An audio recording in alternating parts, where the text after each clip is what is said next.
If you would now, in spite of what you told me, you've given me all the facts. If you would dare to assume that you are now what you want to be and mentally see the world as you would see it were it true, and dare to believe in that imaginal act in a way that no one knows and you need not raise a finger to ask help of anyone, that imaginal act will crystallize and become a fact in your world, a fact that you can share with others. So you come asking for water, I give you the water. You believe it? If you don't have to drink it, you will never turn it into wine. You'll never have the first great mystery as recorded in the Gospel of John 2, 1 through 9. He has these signs, and the first one is the marriage feast.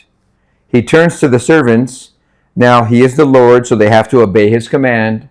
He said, fill the stone jars with water. The stone, actually it's in brackets, the stone. So the servants filled the stone jars with water. He said, now withdraw some of it and give it to the steward of the feast.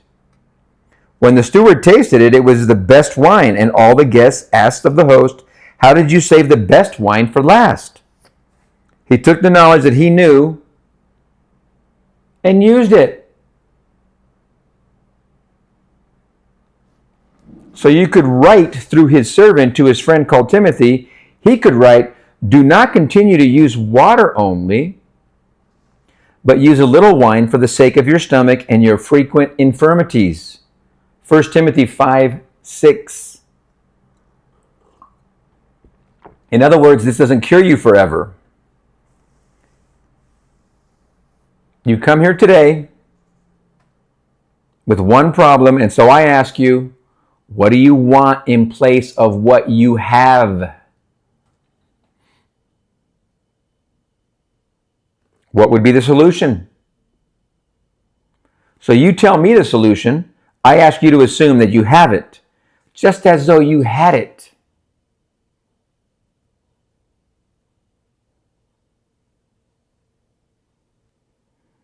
And walk the earth just as though you had it.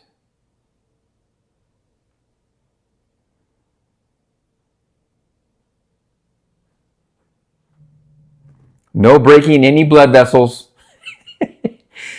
Just as though you had it. And watch the thing crystallize and become objective fact.